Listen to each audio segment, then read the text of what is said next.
pembahasan sebelumnya ya tentang pay yang dijadikan mata uang yang bernilai tukar di zaman Sangchao. Nah, apa saja kaitannya dengan Hanzi yang sekarang kita pakai? Jadi sampai detik ini apakah dia masih sama maknanya atau masih tetap digunakan? Dan kalau masih ada hubungannya apa saja?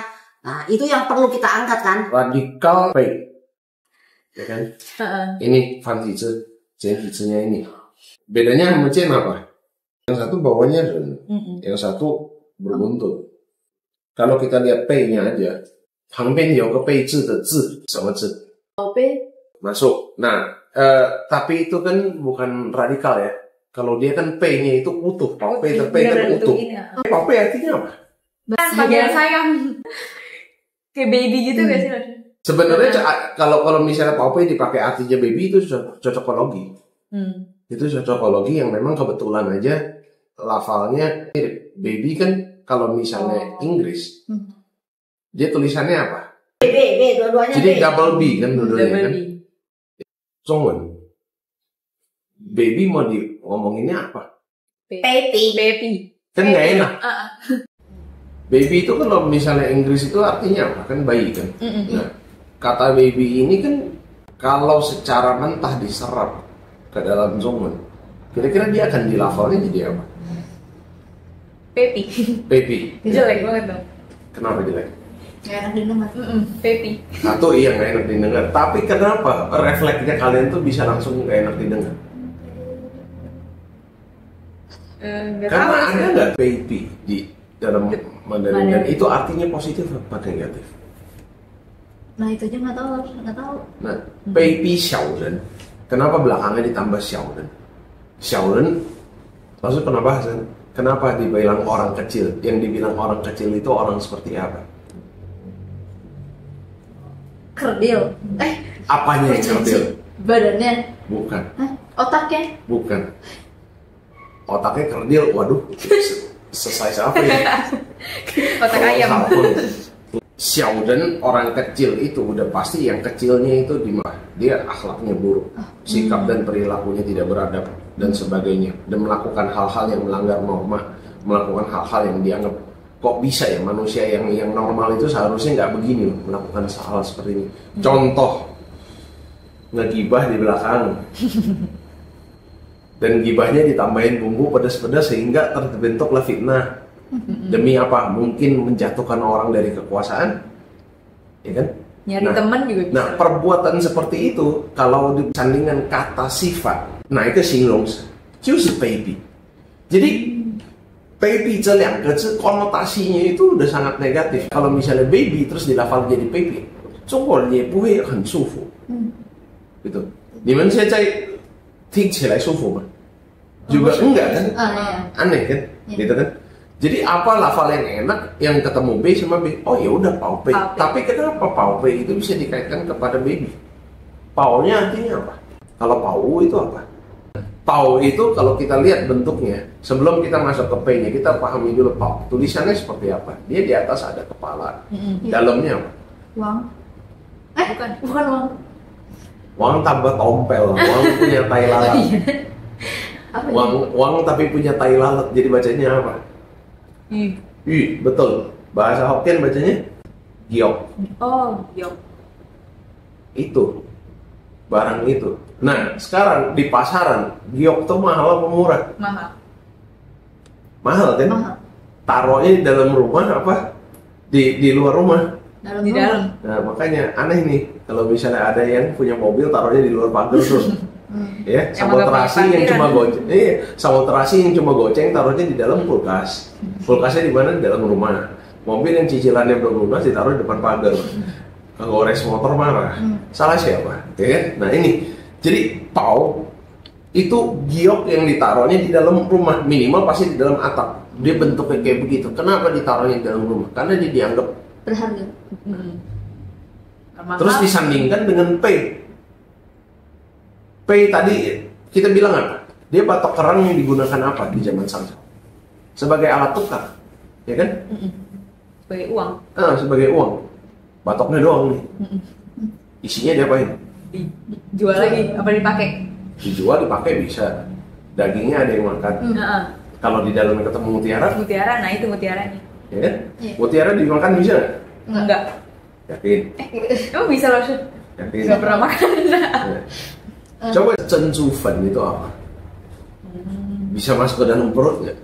Ya kalau biji seutuhnya kalian telan, Allahu alam ya. Tapi kalau dia udah digerus jadi powder, dia udah disembung, dia ada Skincare. dia ada dipakai di kulit dia jadi skincare. Iya. Masa skincare dimakan? Iya kan? Tapi bisa masuk perut nggak? Dia ada khasiat obatnya nggak? Iya. Nemunya susah nggak? Susah. Susah. Kenapa? Kenapa susah? Karena langka. Kenapa langka? Jadi P itu disandingkan dengan PAU, jadi PAU P. Berharganya seharga apa? Disandingkan seperti P itu. Karena dua-duanya di saat itu sama susah carinya. Jadi PAU P together, dua ini artinya apa? Sesuatu yang amat sangat berharga. Ya? Oh ya, sesuatu yang amat sangat berharga dijaga nggak? Iya. Dijaga kan? Nah, pertanyaannya, anak di zaman itu dianggap aset atau bukan?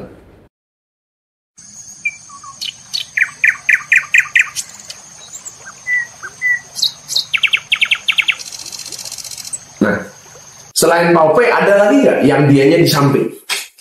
Cang nggak sih? Cang yang sebelahnya apa? Yang cang. Seperti cang panjang. Cang. Iya, betul. Kalau cang artinya apa? Nah, ya. Cang khusus ya. Bukan. Cang khusus. Khusus itu cang bukan cang. Nah ini di sini ya prakteknya. Seng tiao fain itu benernya harus tepat itu di sini. Itu cang, tak cang. Kalau usus itu tak cang, dan kalau usus itu kan bagian dari tubuh. Kalau bagian dari tubuh, radikalnya sebelahnya apa? Masa P? Bukan. Bukan kan? Kalau ini bacanya cang. Cang artinya apa? Nggak tahu. Cang kalau sekarang itu kan Apa? catatan pengeluaran dan pemasukan. Oh. Buku akuntan, buku ledger gitu, ledger accounting book yang dipakai oleh bookkeeper dan akuntan, itu disebutnya apa? Cangpu. Cangpu. Oh iya benar. Ya kan? Ngitung-ngitung pembukuan disebutnya apa? Swancang. Ya kan? Makanya kalau misalnya ada orang zaman dulu tuh kalau mau ngancem, lu kalau misalnya bikin ini dan lu bilang lu yang mau bikin terus habis itu ini gagal, nggak sesuai harapan, tanggung jawab ya. Ngomongnya bagaimana? 我找你算账. Saya akan carimu untuk hitung-hitungan. Maksudnya minta tanggung jawab ya. Lu bilang akan kayak begini, ternyata nggak sesuai harapan terus malah rugi seperti ini. Ayo, mana tanggung jawabnya? Itu hitung-hitungan. 找你算账. Biasanya kan ngomongnya seperti itu. Jadi cangnya itu akhirnya dipakai untuk aplikasi di luar moneter. Tapi basicnya dia nggak bisa hindari bahwasanya dia sebelahnya P karena memang awalnya berurusannya dengan uang. Karena dia catatan uang. Nah, sebelahnya kalian lupa kan? Apa ini? Yang mana ini? Bedanya apa? Kalau ho itu atasnya bukan begini, kalau ho itu atasnya hua. Hua. Ini kan atasnya xian tai de tai. Jadi yang benar tai. Betul. Kalau tai ini apa? Tai-nya kan shi tai. Iya, shi tai. Shi tai urusannya sama apa? Waktu. Bawahnya P, dan kita udah tahu itu mata uang zaman dulu. Uang atasnya uang waktu. Modern. Uang modern. Kalau kata Nabila uang modern. Oke, kita sampingkan dulu. Ada tebakan lain nggak? Tai-nya shi tai de tai. Ya kan? Jadi urusannya dengan waktu. P-nya bawahnya uang. Uang dan waktu urusannya biasanya apa? Kredit gitu. Betul. Tai itu biasanya urusannya dengan pinjaman. Makanya berjangka waktu. Gue minjem segini, bayarnya sekian, tenornya berapa tahun, berapa bulan. Misalnya per bulan bayarnya segitu. Gitu kan? Ya, biasanya ini loan. Betul. Tai. Gitu kan? Tai kuan. Ya kan? Dananya yang dipinjamkannya itu disebutnya taipan. Betul.